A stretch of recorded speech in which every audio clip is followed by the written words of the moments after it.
Hi welcome back to my channel. ఈరోజు కథ ప్రేమ చదరంగం 55వ భాగం ముగింపు భాగాన్ని వినేద్దాం. అలా రోజులు గడుస్తూ ఉన్నాయి. శృతికి డెలివరీ టైం దగ్గర పడుతుంది. హర్ష చాలా జాగ్రత్తగా చూసుకుంటున్నాడు. విరాట్ మాట మీద అందరూ కలిసి విరాట్ ఇంట్లోనే ఉండిపోయారు. ఇంట్లో మహి ఫుల్ హడావిడి చేస్తుంది. విరాట్ ఆపలేక తల కొట్టుకుంటూ ఉన్నాడు. ఇప్పుడు మహికి 7th మంత్. మహి, ఎన్నిసార్లు చెప్పాలి నీకు, కాసేపన్నా కూర్చోమని అని అంటాడు విరాట్. అబ్బా విరాట్, నాకేం కాదు, ఐఆమ్ పర్ఫెక్ట్, చాలా హెల్తీగా ఉన్నాను. అయినా నువ్వు నన్ను డిస్టర్బ్ చేయకు. నా బెస్ట్ ఫ్రెండ్స్ పెళ్ళి ఉంది ఇది, సో నేను చాలా చేయాలి అంటూ ఏవో సర్దుతూ ఫుల్ ఎక్సైట్ అవుతుంది మహి. రాధా సూరజ్ల పెళ్ళి జరగబోతుంది. నేను దానికి ఎప్పుడో మెడిసిన్ చదువుతున్నప్పుడే చెప్పాను, దానికి అన్నీ నేనే సెలెక్ట్ చేశానని, అన్నీ నేనే చేస్తానని. కానీ నీ వల్ల అండ్ ఇదిగో ఈ బేబీస్ వల్ల అసలు షాపింగే చేయలేదు అంటూ కొంచెం డల్ అవుతుంది. విరాట్ ఇంకేం మాట్లాడకుండా వెళ్ళిపోతాడు. విరాట్ అలా వెళ్ళిపోవడం చూసి, అబ్బా ఇప్పుడు అలిగాడా, అయినా ఒసై మహి నీకు బాగా తిక్కని. పాపం విరాట్, నీ హెల్త్ గురించి టెన్షన్ పడుతుంటే ఏదేదో వాగేశావు అనుకుంటూ విరాట్ని వెతుకుతూ ఉంటుంది. విరాట్ హాల్లో కూర్చుని పేపర్ చదువుతూ ఉంటాడు. మహి సైలెంట్గా వచ్చి విరాట్ పక్కన కూర్చుని చిన్నగా సారీ అంటుంది. విరాట్ పేపర్ని చూస్తూనే దేనికి అని అంటాడు. ఇందాక ఏదేదో మాట్లాడేశాను కదా అంటుంది. అప్పుడే ఇంట్లోకి చాలామంది వస్తారు. వాళ్ళందరూ చూడడానికి సేల్స్ బాయ్స్ అండ్ గర్ల్స్లా ఉంటారు. అన్నీ తెచ్చి మహి ముందు పెడతారు. మొత్తం హాల్ అంతా నింపేశారు. మహిక ఏమీ అర్థం కాకుండా చూస్తూ ఉంది. అప్పుడే అక్కడికి సూరజ్, రాధా, రుద్ర వస్తారు. మహి వాళ్ళని చూసి నవ్వుతూ సూరజ్ దగ్గరికి వెళ్ళి హక్ చేసుకుంటుంది. రాధా అది చూసి ఉడుక్కుని, అంతేలే, నీకు వాడే కదా ఫ్రెండ్ అని అంటుంది. మహి, సూరజ్ ఇద్దరు నవ్వుతూ ఉంటారు. రాధా ఫేస్ని చూసి విరాట్ రాధా దగ్గరకు వచ్చి భుజం చుట్టూ చెయ్యి వేసి, ఏంటి మీ ఇద్దరు నా చెల్లిని ఏడిపిస్తున్నారు అంటాడు. ఆ మాటకి రాధా కళ్ళల్లో నీళ్లు తిరుగుతాయి. విరాట్ వంక చూస్తుంది. విరాట్ అలా అనేసరికి అందరూ నవ్వుతూ ఉంటారు. విరాట్కి రాధా ఎమోషన్ అర్థమై, ఏంటి నేను నీకు అన్నవనా అంటాడు. రాధా నవ్వుతుంది కళ్ళు తుడుచుకొని. మహి రుద్రాన్ని చూస్తూ, ఎలా ఉన్నారు సార్ అంటుంది. ఐఆమ్ ఫైన్ మహి, ఇంతకీ మా పిల్లలు ఎలా ఉన్నారు అంటాడు తల మీద ప్రేమగా చెయ్యి వేసి. ఇదిగోండి ఇలా ఉన్నారు అంటుంది తన బొజ్జు పైన చూపిస్తూ. అవును, మీరు సడన్గా ఎలా అంటుంది సూరజ్ని చూసి మహి. మా అన్నయ్య కాల్ చేసి రమ్మన్నారు. నువ్వు నాకు షాపింగ్ చేయలేదని అన్నావని షాప్స్ అన్నీ రప్పించి నీ ముందు పెట్టాడు అంటుంది నవ్వుతూ రాధా. మహి హ్యాపీగా చూస్తుంది నవ్వుతూ విరాట్ వైపు. అప్పుడు విరాట్, ఇప్పటిదాకా నా మీద అరిచావు కదా, ఇప్పుడు నువ్వు నీ మాట ప్రకారమే తీసుకో, నీ ఫ్రెండ్స్కి అంతా నీ సెలక్షనే అంటాడు నవ్వుతూ. తర్వాత అందరూ కూర్చొని రాధాకి, సూరజ్కి సెలెక్ట్ చేస్తూ ఉంటారు. రుద్ర, గౌతమ్ వాళ్ళు మాట్లాడుకుంటూ ఉంటారు. మహి 2 hours అందరి సేల్స్ మెన్స్ తలకాయలు తినేసి చివరిగా ఒక అందమైన పట్టుచీర సెలెక్ట్ చేస్తుంది రాధాకి. సూరజ్ తన సెలక్షన్ తను చేసుకుని మహికి చూపించి ఓకేనా అడిగి కన్ఫర్మ్ చేసుకుంటాడు. అంతా అయిపోయాక మిగిలిన వాళ్ళకు కూడా షాపింగ్ ఇక్కడే చేయమనేసరికి అందరూ కలిపి అక్కడే చేస్తూ ఉంటారు. విరాట్ మహి కోసం తగ వెతికేస్తూ ఉంటాడు చీరలన్నీ. హర్షకి, సూరజ్ వాళ్ళకి కూడా పరిచయం ఉంటుంది కాబట్టి కాస్త ఇంకా వాళ్ళ షాపింగ్ చూసుకుంటూ ఉంటారు. అందరికీ సెట్ అయిన అర్చనకు మాత్రం అవ్వలేదు. సీత అది చూసి, ఏమైంది అర్చు, ఏం నచ్చలేదా అని అడుగుతుంది. విరాట్ అది విని, నచ్చనిది నీ మనవరాలికి కాదు నానమ్మ, నీ మనవడికి అంటాడు సిద్ధు వైపు చూపిస్తూ. సిద్ధు ఒక నవ్వు నవ్వి, ఇంకా అందరికీ తెలిసిపోయింది కదా అని తన అర్చన పక్కన కూర్చొని తనకి నచ్చిన చీర ఒకటిచ్చి అక్కడి నుండి నవ్వుతూ ఏదో కాల్ వస్తే వెళ్ళిపోతాడు. మొత్తానికి అందరి సెలక్షన్ అయిపోయింది. పనిలో పనిగా రాధా, సూరజ్ ఇద్దరు శృతిని, మహిని చెక్ చేసి వెళ్తారు. శృతికి ఇంకా ఒక 2 weeksలో డెలివరీ అవుతుందని చెప్తుంది రాధా. అప్పుడే అశోక్ ఆఫీస్ నుండి ఇంటికి వస్తాడు. ఇంట్లో వాళ్ళని చూసి నవ్వి విషెస్ చేసి వెళ్ళిపోతూ ఉంటే విరాట్ అశోక్ చేయి పట్టుకుని నాన్న అని పిలుస్తాడు. ఆ మాటకు అందరూ వాళ్ళిద్దరిని చూస్తారు.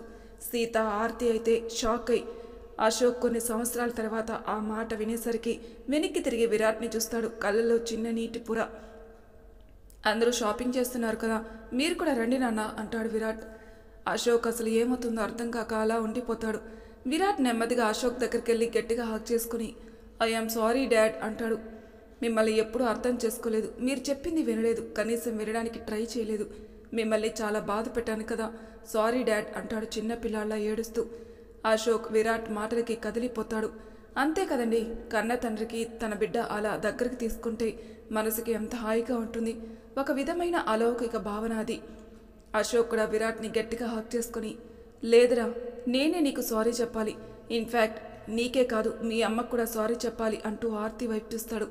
ఆమె కళ్ళ నిండా నీళ్లతో చూస్తూ ఉంటుంది వాళ్ళిద్దరినీ. నేనే తప్పు చేశారా? ఆ రోజు కొంచెం కూడా ఆలోచించకుండా చూడకుండానే మధు మీద చెయ్యి ఎత్తాను. నా వల్లేరా, తప్పు నాదే. ఏ రోజు మిమ్మల్ని ప్రేమగా చూడలేదు. డబ్బు హోదా ఉంటేనే గౌరవం ఉంటుందనుకుని మీకన్నీ ఉంటే చాలు కదా అని అలా సంపాదిస్తూ ఉన్నానా? కానీ మీకు కావాల్సింది అది కాదు, ప్రేమ అని తెలుసుకోలేకపోయాను. మధు వచ్చాక ప్రేమంటే ఏంటో తెలుసుకుంటే మహి వచ్చాక దాని విలువ అర్థమైందిరా అంటాడు. విరాట్ గట్టిగా హాక్ చేసుకుని, డాడ్ ప్లీజ్, మీరే కాదు నాది కూడా తప్పే, సారీ నాన్న అంటాడు. సీత కళ్ళు తుడుచుకొని మళ్ళీ వెళ్ళి స్వీట్ తీసుకురా అంటుంది ఆనందంతో. అందరూ హ్యాపీగా ఫీల్ అవుతారు. తర్వాత రాధా సూరజ్ల పెళ్లి ఫుల్ ధూమ్ధామ్గా మహి అన్ని దగ్గరుండి చూసుకుంటుంది. హ్యాపీగా సూరజ్ రాధా పెళ్లి జరిగిపోతుంది. నిజంగా విరాట్ మహి హ్యాపీనెస్ కోసం మొత్తం తానే దగ్గరుండి చూసుకుంటాడు. అర్చన పెళ్లి ఎంత అందంగా ఆర్భాటంగా చేశాడు, అంతా బాగా చేశాడు. పెళ్లిలో రాధ తరపున కూర్చుని సూరజ్ కాలు కడిగి కన్యాదానం చేస్తాడు. రాధకి కళ్ళల్లో నీళ్లు తిరిగాయి విరాట్ మహి అలా చేస్తుంటే. విరాట్ రాధాని సూరజ్తో పంపేటప్పుడు సూరజ్తో అంటాడు, సూరజ్, నీ గురించి రాధా గురించి నాకు తెలుసు, రుద్ర గారి గురించి కూడా ఇంకా బాగా తెలుసు, కానీ అయినా చెప్తున్నా విను, రాధాని బాగా చూసుకో. తను నా మహిని ఎప్పుడు ఒక అమ్మలా, ఒక నాన్నలా, ఒక మంచి ఫ్రెండ్గా చూసుకుంది. నువ్వు కూడా అలానే చూసుకున్నావు. ఎప్పుడు అసలు తను ఒక అనాథలా ఫీల్ అవ్వనివ్వలేదు. తన మీదకి ఎవరైనా వస్తే తన ముందుండి మీరే చూసుకున్నారు. కాలేజీలో, తర్వాత బయట కూడా. మీ ముగ్గురు ఫ్రెండ్షిప్ చూస్తే ఒక్కోసారి నాకు కూడా ఈర్ష్య వచ్చేది. రాధాని నేను ఎప్పుడు చెల్లిలని అనుకున్నాను. అందుకే చెప్తున్నాను, తనని ఎప్పుడు బాగా చూసుకోవాలి అంటాడు. తర్వాత అందరూ భోజనాలు చేస్తుంటే విరాట్ మహికి తినిపిద్దామని దగ్గరికి వస్తాడు. అప్పటికే పెళ్లి కూతురుగా ఉన్న రాధాని మహికి తినిపిస్తూ ఉంది. మహి తర్వాత కూడా ఇలానే మారం చేయకుండా తినాలి, సరేనా? పాపం మా అన్నయ్య నీకు ఎలా తినిపిస్తున్నాడో అంటూ నవ్వుతూ పెడుతూ ఉంది రాధ. విరాట్ వాళ్ళని అలా చూసి వెళ్ళిపోతాడు. తర్వాత వాళ్ళిద్దరినీ పంపించేశాక అందరూ ఇంటికొచ్చి రెస్ట్ తీసుకుంటారు. శృతి డెలివరీ డేట్ వచ్చేసింది. తనని హాస్పిటల్లో జాయిన్ చేస్తారు. సావిత్రి అన్నీ చూసుకుంటుంది. మహికి ఎంత చెప్పినా వినకుండా తను కూడా వస్తానని చెప్పి హాస్పిటల్కి వస్తుంది. శృతికి కాసేపటికి పెయిన్స్ స్టార్ట్ అవుతాయి. మహికి కొంచెం దడగా ఉంటుంది. ఎంతైనా ఇప్పుడు తను కూడా అమ్మ అవుతుంది కదా. హర్ష, విరాట్ అందరూ వెయిట్ చేస్తూ ఉంటారు. మధ్య మధ్యలో విరాట్, హర్ష ఇద్దరిలో ఎవరో ఒకరు వెళ్ళి తనకి జ్యూస్ లేదా ఇంకేదైనా తినడానికి తెస్తూనే ఉన్నారు. కాసేపటికి శృతికి ఒక బాబు పుడతాడు. సావిత్రి హ్యాపీగా వచ్చి చెప్తుంది. హర్ష వెళ్ళి చూస్తాడు. ఇంకా బేబీకి స్నానం చేయించి తీసుకురాలేదు. మహి, అందరూ వస్తారు. అప్పుడే బేబీని పట్టుకొని వస్తుంది నర్స్. హర్ష అయితే బాబుని చూసి హ్యాపీగా నవ్వుతూ గట్టిగా హాక్ చేసుకుంటాడు. విరాట్ అదంతా చూసి తను ఎప్పుడెప్పుడు తన బేబీస్ని చూస్తానా అని అనుకుంటూ ఉంటాడు. బాబుని చూసి అందరూ హ్యాపీగా ఉంటారు. పార్వతి, గౌతమ్ అయితే అసలు మేము మా మనవడిని ఇవ్వము అన్నట్టు వాళ్ళిద్దరే ఎక్కువసేపు పట్టుకుని ఉంటారు బేబీని. మహి కూడా బేబీతో ఆడుకుంటూ ఉంటుంది. అందరూ ఒక 2 డేస్కి ఇంటికి వెళ్తారు. హారిక కూడా హర్షని, శృతిని, బేబీని చూసి వెళ్దామని వస్తుంది. హారిక అంటే మీకు గుర్తుంది కదండి, హర్ష పాస్ట్లో ఒక అక్క ఉంది కదా, తనే హారిక. తన్ని బ్రతిమలాడి ఒక 2 రోజులు అక్కడే ఉంచి తర్వాత పంపిస్తారు. బాబుకి పేరు పెట్టాలని ఇంట్లో పూజ చేయించి పేరు పెట్టాలని చూస్తారు. అందరూ ఏం పేరా అని వెయిట్ చేస్తుంటారు. అలా రోజులు గడుస్తుంటాయి. ఒకరోజు విరాట్, మహి మాట్లాడుకుంటూ మహి కబులు చెప్తూ ఉంటే విరాట్ వింటూ ఉంటాడు. చాలాసేపు అయిందని విరాట్, మహి ఇంక బజ్జోమ్మా, ఈరోజు చాలా లేట్ అయింది కదా అంటాడు. నాకు నిద్ర రావట్లేదు విరాట్ అంటుంది. విరాట్, కళ్ళు మూసుకో, అదే వస్తుందిలే అంటూ ఉంటాడు. మహి పడుకోవాలని చూస్తుంటే కడుపులో బేబీస్ ఫుట్బాల్ ఆడేస్తున్నారు. ఎటు తిరిగి పడుకుందామన్నా కుదరట్లేదు. దెబ్బకి లేచి కూర్చుంది. విరాట్ లేచి, ఏమైంది, మళ్ళీ లేసావు, పడుకోమ్మా అంటాడు. మహి విరాట్ వైపు చూసి, ఏం పడుకునేది, మీ పిల్లలు నన్ను పడుకోనివ్వట్లేదు, చూడండి ఎలా తంతున్నారు అంటూ తన బొజ్జపైన చేతులు పెట్టి చూపిస్తుంది. విరాట్ నవ్వుతూ మహి బొజ్జపైన చెయ్యి వేస్తాడు. అప్పుడే లోపల బేబీ తంతు ఉంటుంది. విరాట్ అది ఫీల్ అవుతాడు. మహి అది చూస్తూ, ఇదిగోండి చూసారా, ఇలా ఇద్దరు నాతో ఫుట్బాల్స్ ఆడేస్తుంటే ఎలా బజ్జుంటాను అంటూ బొంగుమూత పెడుతుంది. విరాట్ నవ్వుతూ చూస్తాడు. అక్కడ బేబీస్ ఏమో ఫుల్ తంతు ఉంటారు. వాళ్ళ పాదాలని విరాట్ ఫీల్ అవుతూ ఉంటాడు. మహి అది చూసి నవ్వుతూ, నీకెవరు కావాలి అంటుంది. విరాట్ అర్థం కాక ఎవరు అంటాడు. నీకు పాప కావాలా బాబు కావాలా అంటుంది మహి నవ్వుతూ. విరాట్ నవ్వి ఇద్దరు కావాలి అంటాడు ప్రేమగా. అవునా, అయితే మొన్న మీ కొడుక్కి పాట పాడారు కదా, ఇప్పుడు మీ కూతురికి కూడా పాడండి, ఇద్దరూ మీ జోల పాట వింటారు అంటుంది. అప్పుడే అక్కడికి సిద్ధు, అర్చు, సీత, ఆర్తి, అశోక్ అందరూ పిల్లలకి ఏం పేరు పెట్టాలా అని అందరూ కలిసి డిస్కషన్ చేద్దామనుకుని వాళ్ళ రూమ్కి వస్తారు. వీళ్ళిద్దరిని చూసి వాళ్ళు మాట్లాడింది విని సిద్ధుకి ఎప్పుడూ గుర్తుకొస్తుంది. ఇంతకుముందు కూడా విరాట్ ఇలా పాట పాడడం. అందరినీ అక్కడే ఆపి చిన్నగా వినండి అంటాడు. అందరూ అక్కడే ఆగిపోయి చూస్తూ ఉంటారు. విరాట్ మహిని దగ్గరకు తీసుకుని పడుకోబెట్టుకొని అలాగే అంటూ నవ్వుతూ పాట పాడతాడు. లాలిజో బుజ్జాయి నిద్రపో పాపాయి, అమ్మ కడుపులో చల్లగా నాన్న తలుపులో వెచ్చగా, అల్లరంతా మానేయి కుదురుగా ఉండబోయి, లాలిజో బుజ్జాయి నిద్రపో పాపాయి అని జో కొడుతూ ఆ పాట అంతా పాడుతూ ఉంటాడు. అందరూ అది విని నవ్వుతూ చూస్తూ ఉంటారు. వారిని అలా డిస్టర్బ్ చేయడం ఇష్టం లేక కిందికి వెళ్ళిపోతారు. అర్చన కాస్త షాక్లో సిద్ధు అన్నయ్య పాట అంటూ ఉంటుంది. అందరూ అంతే. విరాట్ ప్రేమని తన పాటని విని అలా ఎంత బాగా పాడాడు కదా అంటూ ఉంటుంది. శృతి కూడా ఇదేంటి ఇంకో పాట కూడా ఉంది అంటూ మొబైల్ తీసి ఆ పాట కూడా వినిపిస్తాడు సిద్ధు. అది విని అందరికీ కళ్ళల్లో నీళ్ళు తిరుగుతాయి.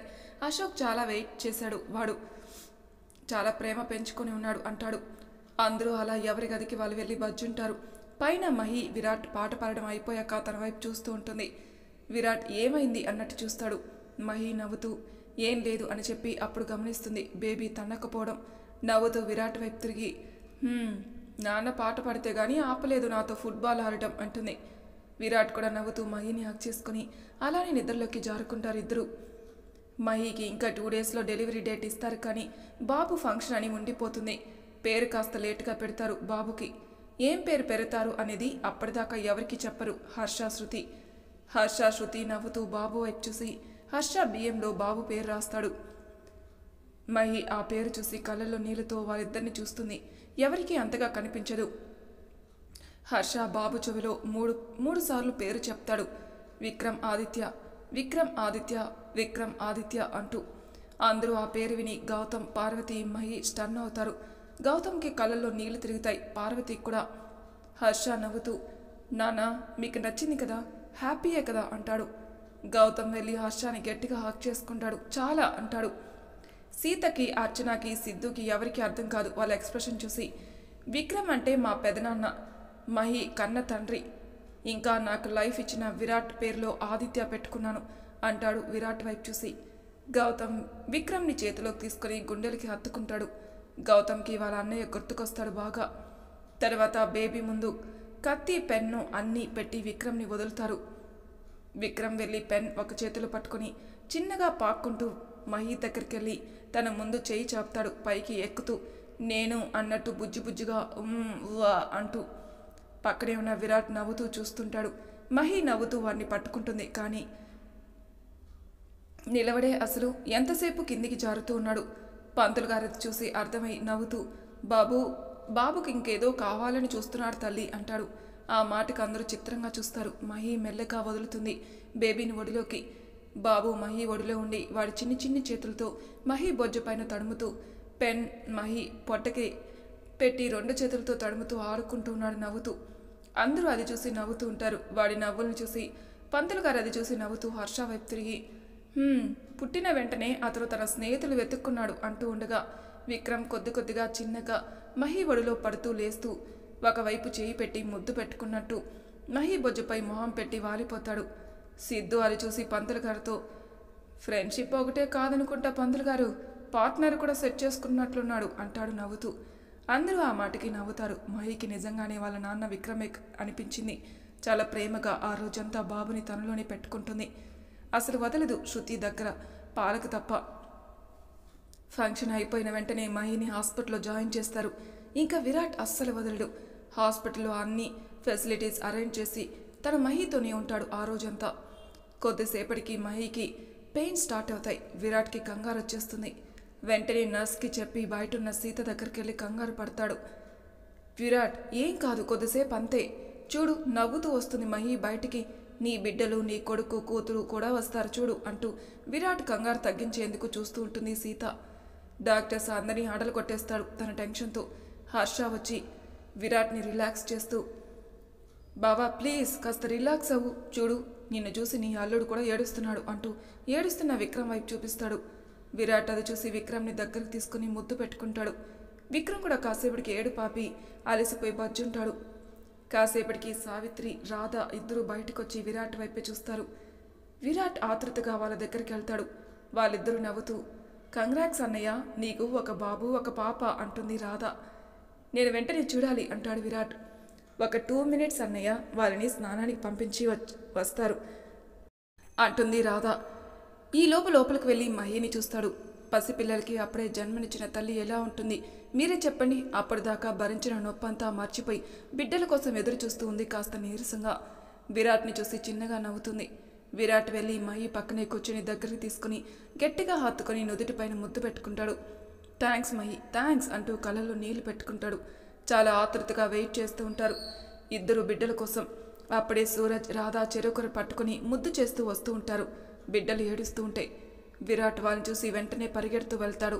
వాళ్ళ చేతిలో ఉన్న ఇద్దరిని చూస్తాడు. కళ్ళలో నీళ్లు, పెదవులపైన చిరునవ్వుతో చూస్తూ ఉంటాడు విరాట్. సూరజ్ నెమ్మదిగా విరాట్ చేతికి బిడ్డనిస్తాడు. నీ కొడుకు అంటూ. రాధ కూడా నెమ్మదిగా పాపనిస్తుంది నవ్వుతూ. విరాట్ జాగ్రత్తగా ఒక చేతిపైన బాబుని ఇంకో చేతిపై పాపని జాగ్రత్తగా పట్టుకొని చూస్తూ ఉంటాడు. వాళ్ళని చూస్తూ అలానే పట్టుకుని ఉంటాడు. ఇద్దరిని జాగ్రత్తగా గుండెలు కత్తుకొని ఇద్దరినీ ముద్దు పెట్టుకుంటాడు. కళ్ళల్లో నీళ్లు తిరుగుతున్నాయి. ఎన్నో రాత్రులు నిద్ర లేకుండా, కంటి మీద కునుకు లేకుండా బాధపడి అలసిపోయాడు ఒకప్పుడు. ఈ బిడ్డల గురించి తలుచుకుంటూ ఏడుస్తూ ఆ నరకమంతా వీళ్ళని చూసి మర్చిపోయాడు. అందరూ విరాట్ దగ్గరకు వచ్చి చూస్తున్నారు బిడ్డల్ని. గౌతమ్ మాత్రం విరాట్ని చూసి తన్ని హక్ చేసుకుని కళ్ళ నీళ్లు తుడిచాడు. ఓ హలో, నేను కూడా ఉన్నాను ఇక్కడ, నాకు నా పిల్లల్ని చూపించండి అంటుంది నవ్వుతూ కళ్ళల్లో నీళ్లతో మహి. విరాట్ నవ్వుతూ వెళ్ళి చిన్నగా నెమ్మదిగా ఇద్దరిని మహి పక్కన పడుకోబెడతాడు. తను కూడా పక్కనే కూర్చుంటూ మహి ఇద్దరిని చూసి నవ్వుతుంది. వారిద్దరి చేతులతో ఆడుకుంటూ ఉంటుంది. ఇద్దరిని ప్రేమగా చేతితో తడుముతూ అపురూపంగా చూసుకుంటూ ముద్దు పెట్టుకుంది. ఆ పిల్లలు కదులుతూ అందరినీ చూస్తూ ఉన్నారు, కాళ్ళు చేతులు ఆడిస్తూ. విచిత్రం ఏంటంటే బాబు పాప ఇద్దరు చేతులు పట్టుకుని ఉంటారు. హర్ష అది చూసి నవ్వుతూ, ఈ అన్నయ్య ఆ చెల్లిని ఎప్పటికీ వదలడు, కష్టంలో కూడా తోడుంటా అని చూడు, అసలు వదలట్లేదు తన చెల్లి చేతిని అంటూ నవ్వుతూ చెప్తాడు. అప్పుడే అందులో పాప ఏడుస్తుంది. పాప ఏడుపు విని బాబు కూడా ఏడుపు మొదలు పెడతాడు. అప్పటిదాకా హాయిగా బజ్జున్న మన విక్రమ్ బాబు లేస్తాడు వాళ్ళ ఏడుపుకి. హర్ష చేతుల్లో ఉన్న విక్రమ్ కదులుతూ ఉంటాడు. వాళ్ళ దగ్గరికి వెళ్తా అన్నట్టు చేతులు వాళ్ళ వైపు పెట్టి ఊ అంటూ కదులుతూ ఉంటాడు. విరాట్ హర్ష అది చూస్తారు. విరాట్ నవ్వుతూ విక్రమ్ని చేతులకు తీసుకుని, ఏంట్రా అల్లుడు, నా పిల్లల దగ్గరికి వెళ్తావా అని పాప పక్కన వదులుతాడు. విక్రమ్ చిన్నగా పక్కకు తిరిగి పాపది ఇంకో చేయి పట్టుకుంటాడు. అంతే, టక్కున ఏడు పాపుతుంది. మెల్లగా బాబు పాప విక్రమ్ చేతులతో ఆడుతూ ఉంటారు. అక్కడ అందరూ అది చూసి నవ్వుతూ ఉంటారు. సరిపోయారు ముగ్గురు అంటూ నవ్వుతారు సిద్ధు. కొద్దిసేపటికి అందరూ బయటికి వెళ్తారు. విక్రమ్ని తీసుకెళ్తుంటే హాస్పిటల్ టాప్ లేచిపోయేంతగా అందరి చెవులు చిల్లులు పడేలా ఏడుపు ఎత్తుకున్నాడు. అంతే, వాడిని అక్కడే విరాట్కి ఇచ్చేసి వెళ్ళిపోయారు హర్ష వాళ్ళు. విరాట్ ఎవరికో కాల్ చేసి వస్తాడు. లోపలికొచ్చి చూసేసరికి మహి కాస్త నొప్పిగా ఉన్న మంచానికి ఆనుకుని పిల్లలు ముగ్గురిని ఆడిస్తూ వాళ్ళతో పాటు ఇది కూడా చిన్నపిల్ల అయిపోయి ఆడుకుంటుంది. ఇంతకీ ఏం ఆడుకుంటుందని చూస్తున్నారా? చిన్నపిల్లలు వాళ్ళకి మాటలు రాక నవ్వుతూ ఊ ఊ ఆ ఊ అంటూ ఉంటే ఇది కూడా వాళ్ళతో కలిసి వాళ్ళలాగే మాట్లాడుతూ వాళ్ళతో ఆడుకుంటూ ఉంటుంది. విరాట్ అది చూసి నవ్వుతూ మహి దగ్గరికి వెళ్ళి చిన్నగా మహి తలపైన మొట్టి, ఏంటి నువ్వు కూడా చిన్నపిల్లలాగా అంటాడు. మహి బొంగమూత పెడుతుంది. విరాట్ అది చూసి నవ్వుతూ పైకి చూసి, అయ్యో దేవుడా, ఇప్పుడు నాకు ఇంకో పసిపిల్లను కూడా ఇచ్చావు అంటూ మహిని చూస్తాడు. మహి అలానే చూస్తూ తలపైన చిన్నగా రుద్దుకుంటూ, ఈ మధ్య నువ్వు నాకు ఎక్కువ మొటిక్గా లేస్తున్నావు అంటుంది చిన్నపిల్లలాగా మొహం పెట్టి. విరాట్కి మహిని చూసి చాలా ముద్దొస్తుంది. నవ్వేస్తాడు తనని చూసి. సారీ బంగారం అంటూ దగ్గరికి తీసుకుంటాడు. మహి నవ్వుతూ తలెత్తి విరాట్ని చూస్తూ ఉంటుంది. విరాట్ మెల్లగా మహి పెదవులపైన అంటి అంటనట్టుగా ముద్దు పెడతాడు చిన్నగా. మహి నవ్వుతుంది. అప్పుడే ఎవరో డోర్ నాక్ చేస్తారు. కొంతమంది చేతిలో వుడ్ పట్టుకొని ఉంటారు. విరాట్ వాళ్ళని చూసి, ఓ వచ్చారా, ఒక పని చేయండి అంటాడు. వాళ్ళు కూడా ఓకే అని వచ్చిన పని కానిస్తారు. మహి అది చూసి, విరాట్ ఏంటిది అంటుంది.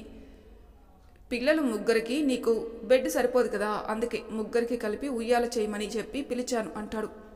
మహి నవ్వుతూ ఏదో గుర్తుకొచ్చి, అయ్యో విరాట్, హాస్పిటల్లో ఇలాంటి వుడ్ వర్క్ ఇలా పేషెంట్స్ ఉండగా చేయకూడదు, చిన్న బిడ్డలు ఉన్నారు కదా అంటుంది. ఎక్కడ పిల్లలకి అలర్జీ వస్తుందో అని భయంతో. అందులో ఫిక్స్ చేస్తున్న ఒకరు, లేదు మేడం, ఆల్రెడీ వుడ్ వర్క్ అంతా అయిపోయింది, జస్ట్ ఫిక్స్ చేస్తాం, నట్స్ అన్ని పెట్టి, కొంచెం కూడా డస్ట్ రాదు అంటాడు. మహి నవ్వుతుంది. వాళ్ళు ఉయ్యాలు ఫిక్స్ చేసి వెళ్ళిపోతారు. ఆ ఉయ్యాలలో ఒక చిన్న స్పెషాలిటీ ఉంది, అది ఒకవైపు ఓపెన్ అవుతుంది. కాసేపు పిల్లలు ఆడుకుని ముగ్గురు పడుకుండిపోతారు. విరాట్ ఉయ్యాలని మహి బెడ్ పక్కకు జరిపి ఒక సైడ్ ఓపెన్ చేసి పెడతాడు. నెమ్మదిగా పిల్లలు ముగ్గురిని దానిలో పడుకోబెడతాడు. ముగ్గురు హాయిగా బొజ్జునుంటారు. విరాట్ వెళ్ళి మహి పక్కన కూర్చుని చూస్తూ ఉంటాడు. బొజ్జున్న పిల్లల్ని. మహి విరాట్ వైపు తిరిగి, నువ్వు చాలా హ్యాపీగా అంటుంది. విరాట్ నవ్వుతూ తలూపుతాడు. మహి కూడా నవ్వుతూ పిల్లల వైపు తిరిగి, ఏం పేర్లు పెడదాం విరాట్ వీళ్ళకి అని అడుగుతుంది. విరాట్ నెమ్మదిగా మహి పక్కనే బజ్జుని తన చుట్టూ చెయ్యి వేసి దగ్గరగా జరిగి, నువ్వే చెప్పు బంగారం అంటాడు.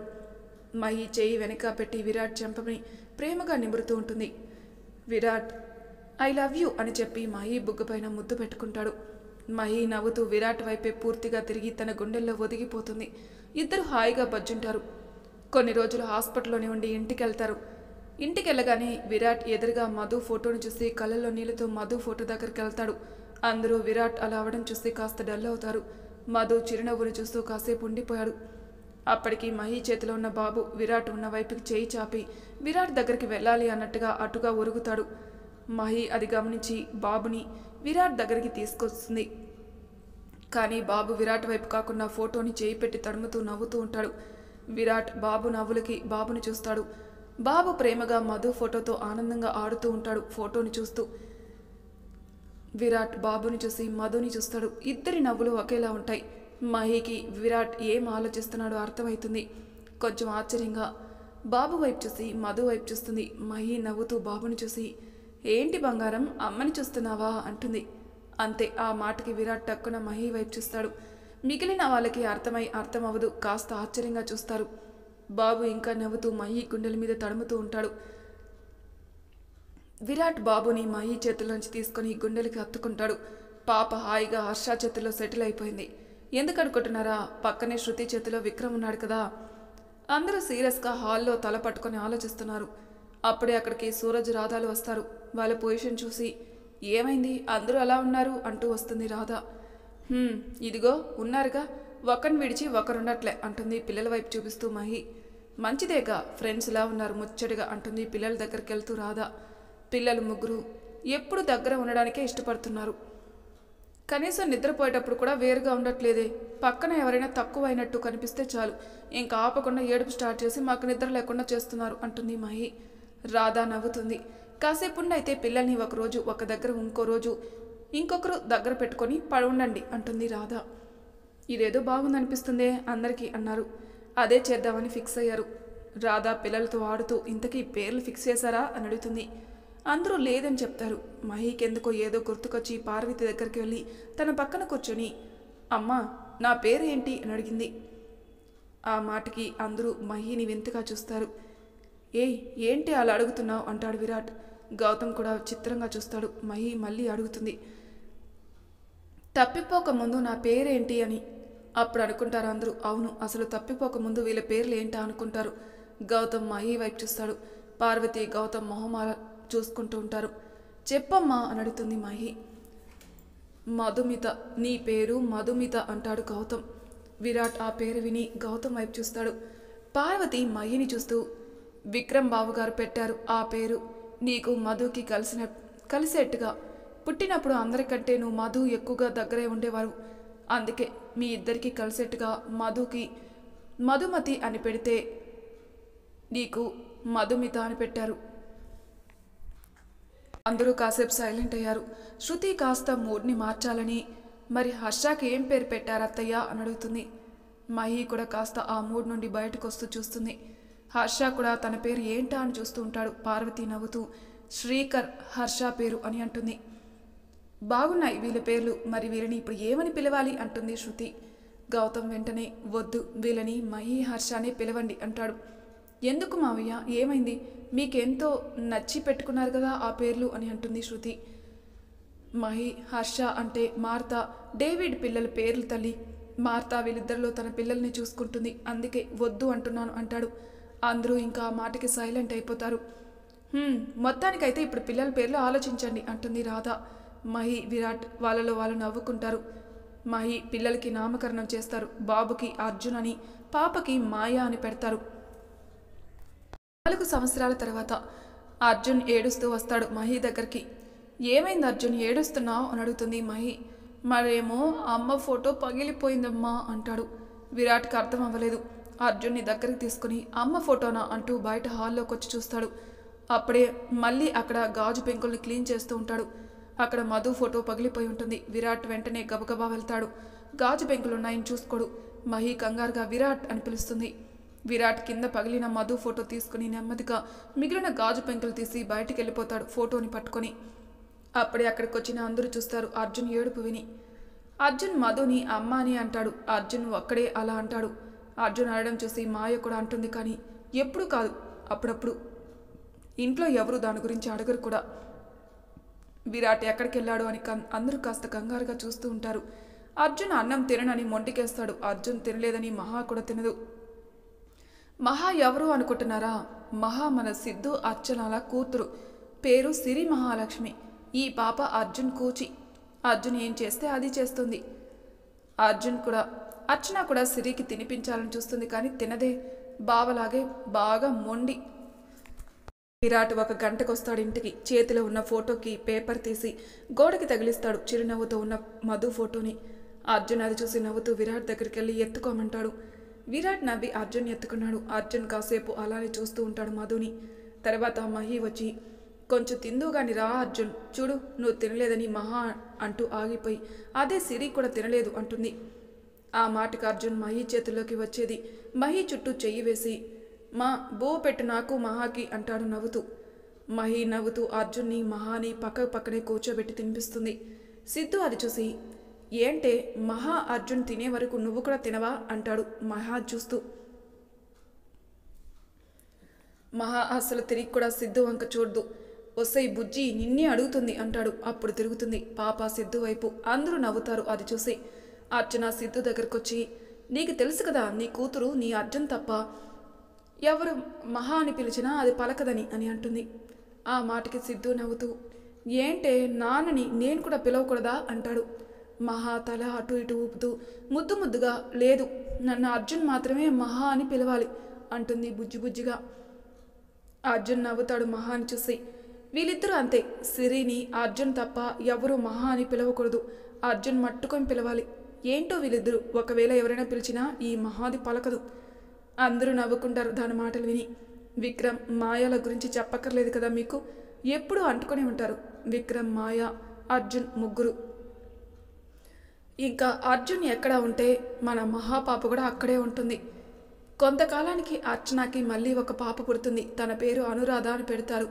అప్పటికి వీళ్ళు ముగ్గురికి 6 ఏళ్ళు ఉంటాయి. మహాకి 5, రాధ సూరజులకి ఒక కొడుకు పేరు ఇషాన్. ఇంకేముంది, మన ఇషాన్ అను క్లోజ్గా ఉంటారు. వీళ్ళిద్దరూ కాస్త క్లోజ్గా ఉంటారు మిగిలిన వాళ్ళతో కన్నా. ఒకరోజు మహి ఏదో సర్దుతూ ఉంటే విరాట్ కంపెనీకి సంబంధించినవి ఏదో పాత డ్రాయింగ్స్ కొన్ని పడతాయి కింద.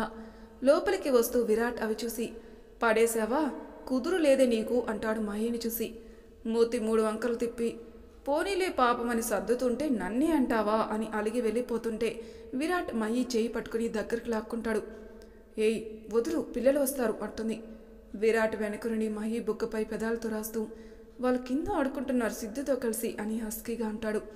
అలానే మహి జుట్టంతా ఒకవైపుకి వేసి వీపు పైన ముద్దు పెడుతూ మెడ మీదకి వస్తాడు. మహికి చక్కెల గించలు అనిపించి నవ్వుతూ కిందికి చూస్తుంది. అక్కడ విరాట్ గ్రౌండ్లో ఫుట్బాల్ ఆడుతున్నట్టు ఒక బొమ్మ ఉంటుంది. మధు వేసిన విరాట్ స్కెచ్ అది. మహి విరాట్ని విడిపించుకొని అది ఓపెన్ చేసి చూస్తుంది పూర్తిగా. దానిలో విరాట్ స్కెచ్ ఉండి కిందగా లవ్ యూ విరాట్ అని మధు సైన్ ఉంటుంది. మహి విరాట్ ఇద్దరు అది చూస్తూ ఉంటారు. చాలా బాగుందంట అంటుంది మహి. అది చూస్తూ కింద స్కెచ్ ఇంకోటి ఉంటే అది తీసి చూస్తుంది. అందులో కృష్ణుడు బొమ్మ ఉంటుంది. అది చూసి మహి షాక్ అయింది. పేపర్ని వెనక్కి తిప్పి చూస్తుంది. అక్కడ ఎం అనే గుర్తుంటుంది. అక్కడ ఉన్న డేట్ చూస్తుంది. మహి విరాట్ వైపు తిరిగి ఇది అని అడుగుతుండగా విరాట్ అది చేతుల్లోకి తీసుకుని, మధు చెప్పిందంతా చెప్తాడు.